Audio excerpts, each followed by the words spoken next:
A'udzu billahi minasyaitonir rajim. Bismillahirrahmanirrahim. Qul a'udzu binnas malikin nas ilahin nas min syarri waswasil khannas alladzi yuwaswisu fi sudurin nas minal jinnati wan nas.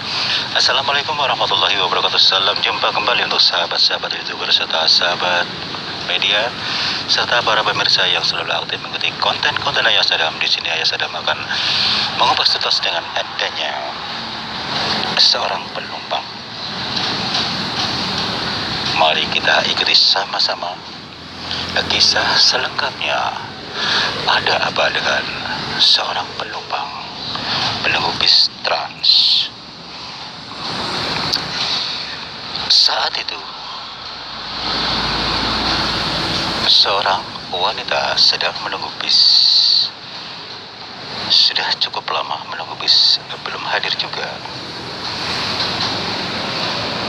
Mari kita lanjutkan setelah saya mengucapkan semoga kita tetap dalam lindungan Allah Subhanahu wa Ta'ala, tetap semangat, tetap sehat selalu. Harapan kami untuk Anda semua. Kisah selanjutnya, di saat ada seorang teriak histeris adanya satu sosok wanita yang sedang menunggu di halte di mana tempat menunggu kendaraan berada. Tiba-tiba dia teriak histeris hingga sampai terdengar oleh beberapa orang, katakanlah security, termasuk orang kebetulan jalan kaki, termasuk yang berkendaraan sepeda motor, sempat berhenti sejenak adanya suara teriak histeris itu. Lantas ditanyalah, ada mbak-mbak, kenapa mbak kok ketakutan dan teriak histeris? Si mbak itu tetap diam, masih ketakutan, seakan-akan ada sesuatu yang akan mengganggunya. Beruntungnya, tak lama kemudian ada seseorang, katakanlah bapak-bapak yang sudah cukup umur, katakanlah 60 tahun ke atas, sedang lewat dengan berpeci hitam, mengatakan Assalamualaikum warahmatullahi wabarakatuh. Lantas orang-orang yang mendekati orang yang teriak histeris itu sama-sama membalas salamnya. Waalaikumsalam warahmatullahi wabarakatuh. Mohon maaf bapak-bapak, ada apa? Tadi kedengarannya ada teriak histeris. Oh ini pak, kata salah satu pengunjung, si mbak ini itu masih ketakutan, ditanya belum menjawab. Coba mundur sedikit pak, saya akan bertanya. Assalamualaikum nak, gak usah takut ya. Di sini banyak teman-teman tuh, ada cewek, ada cowok, termasuk saya. Gak usah takut, tenang, tenang. Mohon maaf, saudara-saudara, ada yang bawa minuman? Lantas salah satu pengunjung memberikan satu aqua yang kebetulan memang belum diminum. Didoakanlah oleh si bapak tersebut. Disuruhlah dia minum. Satu ketegukan, lantas sedikit dicipretin ke bagian wajahnya. Mohon maaf ya mbak, ini buat media saja. Mudah-mudahan Anda bisa tenang jiwanya. Bisa bicara sekarang? Alhamdulillah pak, saya udah tenang. Coba bisa ceritakan pelan-pelan, ada apa tadi? Kata si orang bapak tua mengatakan demikian. Yang lain sementara mendengarkan dengan serius. Begini pak, saya kan lagi nunggu bisnya udah sejam kok gak dapet-dapet. Tiba-tiba ada yang nongkrong sebelah saya, padahal saya sendirian pak. Spontanitas saya sebasa kaget. Terus wajahnya seperti apa? Aduh aku gak bisa ngomong pak, serem banget pak. Kelihatan si laki-laki, tapi wajahnya pak gak bisa bayangin seperti apa. Kata si bapak mengatakan demikian. Lantas si cewek itu sambil berpikir, membayangkan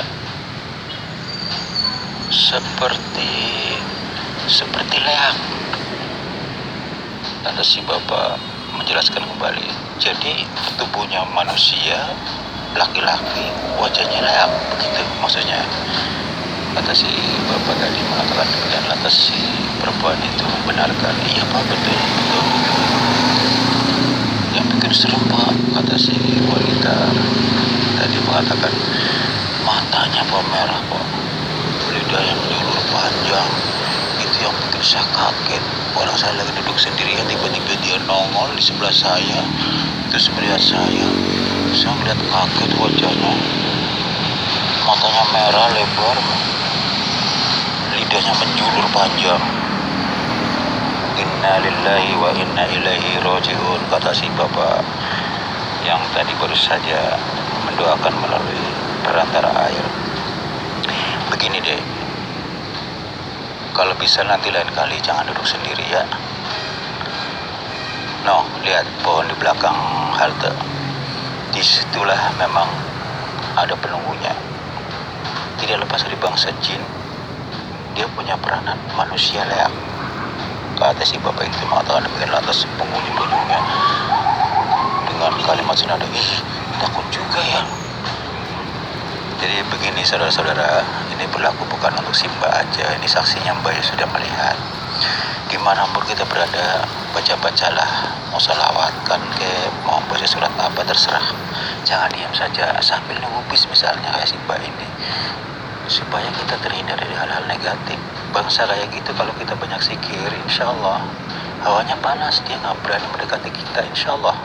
Ya, memang kita tidak menyalahkan siapapun. Manusia tempatnya orang lupa, suka tergesa-gesa. Insya Allah kalau kita kebiasain berzikir, insya Allah tidak lupa kok. Coba deh ya, Mbak. Kata si bapak itu mengatakan, Mbak sekarang udah baik kan? Pulangnya kemana arahnya?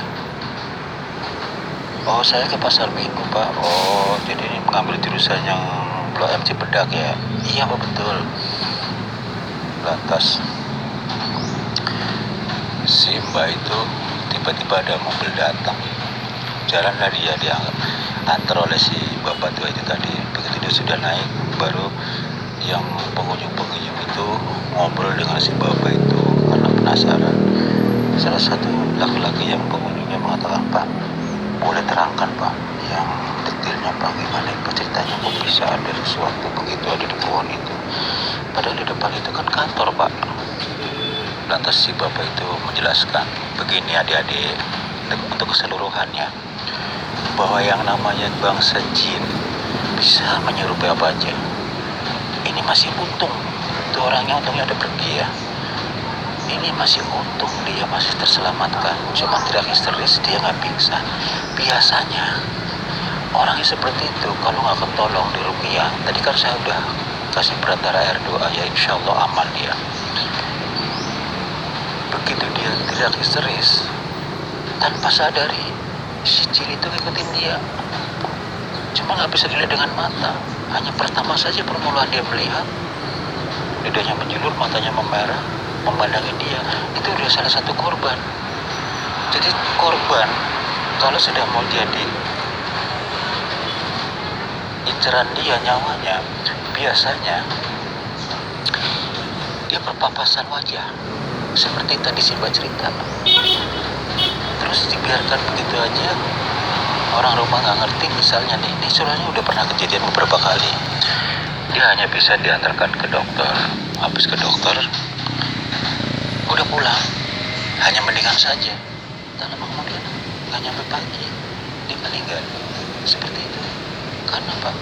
Jinnya masih ada di situ mengikuti badannya dia, cuman nggak menyadari seperti itu. Yes. Mana bang? Rekam. Lantas begini, saudara-saudara. Kalau yang tadi katakan kan, wujud badannya manusia laki-laki, wajahnya leak. Yang pernah dulu saya kedapatan orang sampai meninggal, nggak sempat manggil saya. Menurut riwayatnya, dia cuma kepalanya doang, mukanya leak, lidahnya menjulur, matanya sama memerah. Berpapasan dengan orang yang jadi korbannya, saling pandang, itu saya sambung.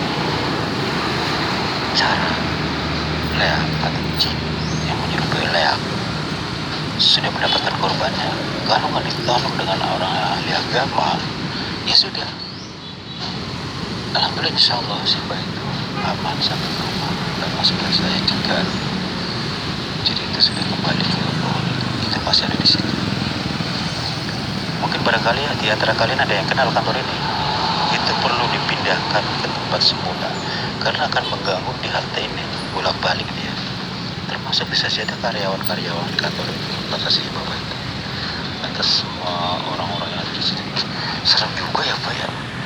Ini mesti dilapor itu yang punya kantor itu salah satu orang yang ada di situ mengatakan demikian.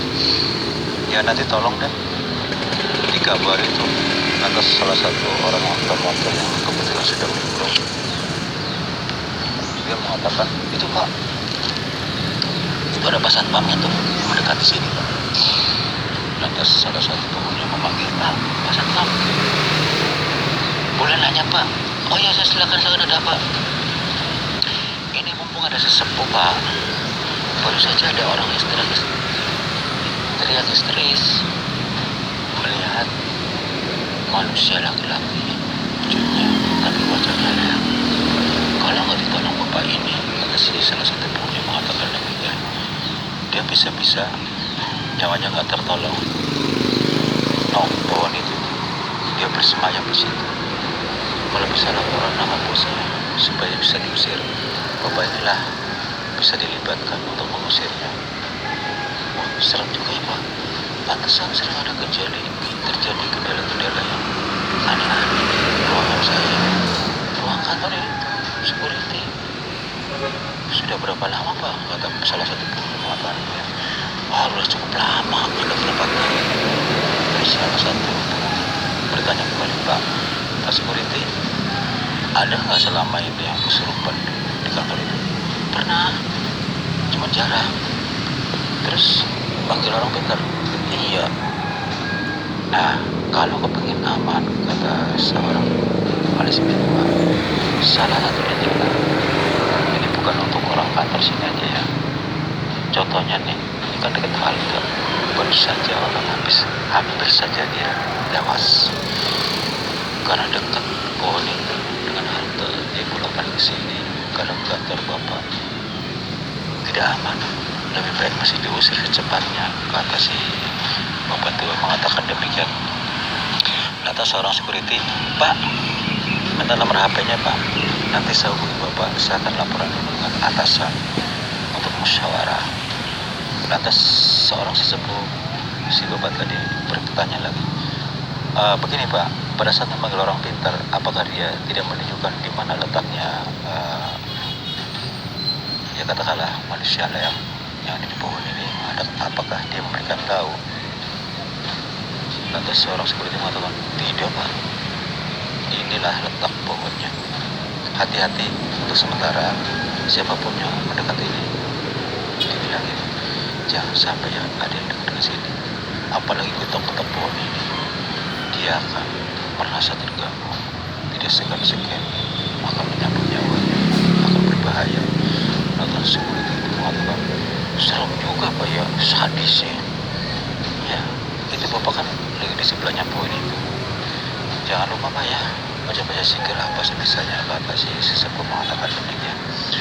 Iya Pak, makasih Pak atas pemberitahuannya. Lantas semua pengunjung bertanya kembali, Pak security, hati-hati ya. Bapak ada berapa orang tugas hari ini? Ada 10 tuh. Semuanya berbagi tempat karena luas tempat sini, kata si security mengatakan demikian. Tolong kabari teman-temannya Pak, sementara ini dikasih kode di sini Pak, jangan sampai mendekati pohon itu, kurang lebih 4 meter, kata si sesepuh. Nanti kalau memang butuh saya, hubungi saya, ini nomornya, kata sesepuh mengatakan demikian. Oh ya Pak, makasih Pak, nanti saya akan konfirmasi dulu dengan bos bagaimana nanti solusinya. Memang yang terbaik harus begitu Pak, harus diusir. Lantas sesepuh menambahkan pembicaraan, begini Pak security, seyogianya mestinya orang pintar itu jangan cuma mengatasi orang kesurupan saja, mesti dicari asal usulnya, dia tempatnya di mana. Jelas-jelas di pohon ini, kalaupun dia udah siuman, tetap dia akan mengganggu lagi. Karena apa? Dia bersemayam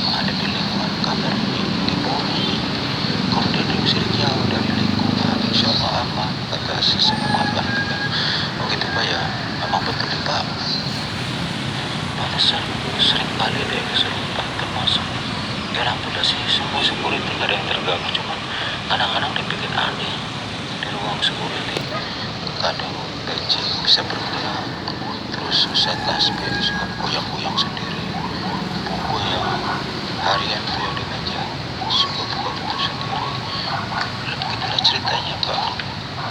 Lantas seorang sesepuh mengatakan, itu penting Pak Security, tolong nanti sampaikan. Ya terserah sih, itu haknya bos ya, tapi menurut saya pribadi ini, kalau memang sayang dengan karyawan, berhati dengan karyawan, ingin maju usahanya, salah satunya ini harus dicegah, diusir jauh-jauh. Insya Allah saya akan bantu. Demikianlah saudara kilasan kupasan pengetahuan dari seorang wanita penunggu bis yang teriak histeris bertemu dengan manusia leak yang ada di pohon sebelah halte. Semoga dapat menambah buat wawasan buat kita semua. Tujuan kami adalah sharing. Wassalamualaikum warahmatullahi wabarakatuh.